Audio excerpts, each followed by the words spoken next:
வணக்கம். சரி, நேரா விஷயத்துக்கு வருவோம். ServiceNow டெவலப்பர்ஸ் கண்டிப்பா தெரிஞ்சுக்க வேண்டிய ஒரு சூப்பரான ட்ரிக்க பத்தி தான் இன்னைக்கு நாம பார்க்க போறோம். அதுதான் செட் ஒர்க்ஃப்ளோ ஃபால்ஸ். பார்க்கறதுக்கு சும்மா ஒரு சின்ன கோட் லைன் மாதிரி தெரிஞ்சாலும் இது ஒரு மேஜிக் வித்த. இது உங்க சிஸ்டம தேவையற்ற லோட்ல இருந்து எப்படி காப்பாத்துது, குறிப்பா அந்த ரிகர்ஷன், அதாவது முடிவே இல்லாத லூப்ல மாட்டிக்கும் போது இது எப்படி ஒரு ஹீரோ மாதிரி செயல்படுதுன்னு இன்னைக்கு நாம டீகோட் பண்ண போறோம். ஓகே, நாம என்னென்ன கவர் பண்ண போறோம்னு ஒரு குவிக் லுக் விட்டுருவோம். Automation nightmare, silent update, recursion drop, இது எதையெல்லாம் நிறுத்தாது, அப்புறம் சில முக்கியமான ப்ரோ டிப்ஸ். குறிப்பா சொல்லணும்னா ServiceNow இன்டர்வியூஸ்ல இது ஒரு அல்டிமேட் சீட் ஷீட். முதல் பகுதி தி ஆட்டோமேஷன் நைட்மேர். இதுல என்ன அப்படி பயங்கரம்னு பார்க்கலாம். உங்கள எத்தனை பேருக்கு இந்த அனுபவம் நடந்திருக்கு? ஒரு சின்ன அப்டேட் தான் பண்ணிருப்போம், அவ்வளோதான் மொத்த சிஸ்டமும் கிராஷ் ஆகி நிக்கும். பேக்ரவுண்ட்ல ஒரு ஸ்கிரிப்டை ரன் பண்ணிட்டு ஐயோ என்ன ஆகுமோன்னு ஸ்கிரீனையே பதற்றமா பார்த்துட்டு இருப்போம்ல, அது நிஜமாவே ஒரு நைட்மேர் தாங்க. இப்போ ஒரு ரியல் டைம் சினாரியோ இமேஜின் பண்ணிக்கோங்க. நீங்க ஒரு 10,000 இன்சிடென்ட்ஸை பல்க் அப்டேட் பண்ணணும். அதோட கேட்டகரியை நெட்வொர்க் அப்படின்னு மாத்தணும். கேட்கறதுக்கு ரொம்ப சிம்பிளான டாஸ்க் மாதிரி தான் தோணும், கரெக்டா? ஆனா நீங்க செட் ஒர்க்ஃப்ளோ ஃபால்ஸ் இல்லாம சாதாரணமா இந்த 10,000 ரெக்கார்டையும் அப்டேட் பண்ணா என்ன ஆகும்னா யோசிச்சு பாருங்க. ஒவ்வொரு அப்டேட்டும் பிசினஸ் ரூல்ஸை ட்ரிகர் பண்ணும், தேவையில்லாத இமெயில்ஸ் போகும், சிஸ்டம் பர்ஃபார்மன்ஸ் அப்படியே டவுன் ஆகிடும், ஒரே கலைபுரம் தான். ஆனா இதுவே இந்த ஒரு சின்ன லைன் கூட யூஸ் பண்ணா அப்டேட் மின்னல் வேகத்துல நடக்கும். எந்த தேவையில்லாத ட்ரிகரும் ஆகாது, சத்தமே இல்லாம வேலையை முடிச்சுட்டு வர்ற ஒரு நிஞ்சா மாதிரி இது செயல்படும். ஓகே, இப்ப ரெண்டாவது பகுதிக்கு போவோம். இந்த சைலண்ட் அப்டேட் பேக்ரவுண்ட்ல எப்படி வேலை செய்யுதுன்னு பார்ப்போம். இப்ப நம்ம பார்க்குற இந்த கம்பேரிசனை கவனிங்க, உங்களுக்கு நல்லா புரியும். ஒரு நார்மல் அப்டேட் கமாண்ட் கொடுக்கும்போது பிசினஸ் ரூல்ஸ், நோட்டிஃபிகேஷன்ஸ், SLA எல்லாமே ரன் ஆகும். அதனால தான் பர்ஃபார்மன்ஸ் ரொம்ப ஸ்லோவா இருக்கு.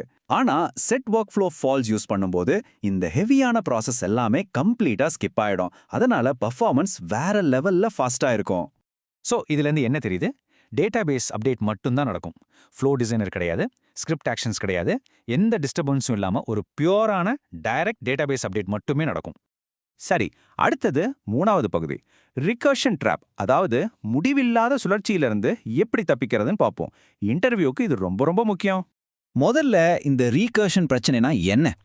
சிம்பிளா சொல்லணும்னா ஒரு பிசினஸ் ரூல் அதே ரெக்கார்டை திரும்ப திரும்ப அப்டேட் பண்ணி ஒரு இன்ஃபினிட் லூப்பை கிரியேட் பண்றது தான். சிஸ்டம் தன்னைத்தானே அட்டாக் பண்ணிக்கிட்டு கடைசியா கிராஷ் ஆயிடும். நினைச்சாலே கொஞ்சம் பகீர்னு இருக்குல்ல? இது எப்படி நடக்குதுன்னு ஸ்டெப் பை ஸ்டெப்பா பாருங்க. ஒரு பிசினஸ் ரூல் ட்ரிகர் ஆகுது, அதுக்குள்ள யாரோ கரண்ட் டாட் அப்டேட் அப்படின்னு ஸ்கிரிப்ட் எழுதியிருக்காங்க. அந்த அப்டேட் மறுபடியும் அதே பிசினஸ் ரூலையே ட்ரிகர் பண்ணுது. இந்த சைக்கிள் அப்படியே சுத்திக்கிட்டே இருந்து சிஸ்டமே முழுசா கிராஷ் பண்ணிடும். இதை தடுக்கணும்னா அந்த அப்டேட்டுக்கு முன்னாடி கரண்ட் டாட் செட் ஒர்க்ஃப்ளோ ஃபால்ஸ் அப்படின்னு கொடுத்துட்டா போதும், அந்த லூப் அங்கேயே பிரேக் ஆயிடும். ஒருவேளை இன்டர்வியூல இத பத்தி கேட்டா நீங்க சொல்ல வேண்டிய பெர்ஃபெக்ட்டான பதில் இதுதான். என் ப்ராஜெக்ட்ல ஒரு பிசினஸ் ரூல் இன்சிடென்ட் ஃபீல்ட்ஸை அப்டேட் பண்ணும்போது இன்ஃபினிட் லூப் ஆச்சு. அப்போ நான் செட் ஒர்க்ஃப்ளோ ஃபால்ஸ் யூஸ் பண்ணி அந்த ரிகர்ஷனை தடுத்தேன். இப்படி சொன்னீங்கன்னா இன்டர்வியூவர் கண்டிப்பா இம்ப்ரெஸ் ஆயிடுவாரு. பகுதி 4, இது எதையெல்லாம் நிறுத்தாது. இது ஒரு சூப்பர் ஹீரோவா இருந்தாலும் இதுக்குன்னு சில எல்லைகள் இருக்கு. இது எதையெல்லாம் பைபாஸ் பண்ணதுன்னு தெரிஞ்சுக்கிறது ரொம்ப முக்கியம். சிஸ்டமோட செக்யூரிட்டியான ACLகள், டேட்டாபேஸ் கன்ஸ்ட்ரெயின்ஸ், அப்புறம் மேனுவலா யூசர்ஸ் ரன் பண்ற ஸ்கிரிப்ட்ஸ், இதெல்லாம் இது கண்டிப்பா நிறுத்தாது. ஸோ இதிலிருந்து நாம கவனிக்க வேண்டிய பாயிண்ட் என்னன்னா, ஸ்கிப் இம்பார்ட்டன்ட் லாஜிக் கேர்ஃபுல்லி. நீங்க ஆட்டோமேஷனை பைபாஸ் பண்ணும்போது ரொம்ப முக்கியமான சில பிசினஸ் ரூல்ஸை நீங்களே தெரியாம உடைக்க வாய்ப்பு இருக்கு. அதனால இந்த யூஸ் பண்ணும்போது ரொம்பவே கேர்ஃபுல்லா இருக்கணும். ஃபைனலா 5வது பகுதி, சில ப்ரோ டிப்ஸ் மற்றும் நாம தவிர்க்க வேண்டிய முக்கியமான தவறுகள். இந்த மிஸ்டேக்ஸ் எல்லாம் எக்காரணத்து கொண்டும் பண்ணிராதீங்க. என்ன நடக்கும்னு தெரியாமலே இதை யூஸ் பண்றது, முக்கியமான வேலிடேஷன்ஸை ஸ்கிப் பண்றது, அப்புறம் ரெகுலர் டிரான்சாக்ஷன்ல இதை யூஸ் பண்றது, இதெல்லாம் பெரிய தப்பு. ஞாபகம் வச்சுக்கோங்க, இது அன்றாட பயன்பாட்டுக்கான டூல் கிடையாது. எமர்ஜென்சி அல்லது பல்க் அப்டேட்ஸ் அதுக்கு மட்டும்தான். உங்களுக்காக ஒரு சூப்பரான அட்வான்ஸ்டு ப்ரோ டிப் சொல்றேன், கேளுங்க. செட் ஒர்க்ஃப்ளோ ஈக்குவல்ஸ் டு ஃபால்ஸ் எப்பவுமே gs.is இன்டராக்டிவ் அப்படிங்கிற கண்டிஷனோட சேர்த்து யூஸ் பண்ணுங்க. அப்போதான் இது பேக்ரவுண்ட் ஜாப்ஸ் அப்புறம் இன்டகிரேஷன்ஸ் நடக்கும்போது மட்டும், அதாவது யூசர் டைரக்டா இன்டராக்ட் பண்ணாதப்போ மட்டும் பெர்ஃபெக்ட்டா வேலை செய்யும்.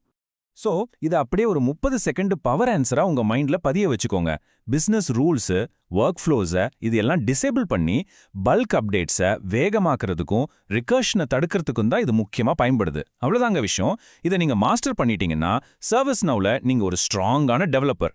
சரி, இதை முடிக்கிறதுக்கு முன்னாடி உங்ககிட்ட ஒரு கேள்வி. அடுத்த தடவை ஒரு பெரிய பல்க் அப்டேட் பண்ணும்போது இந்த நிஞ்சா கமாண்டை ரொம்ப பொறுப்பா யூஸ் பண்ண நீங்க ரெடியா? யோசிச்சு பாருங்க.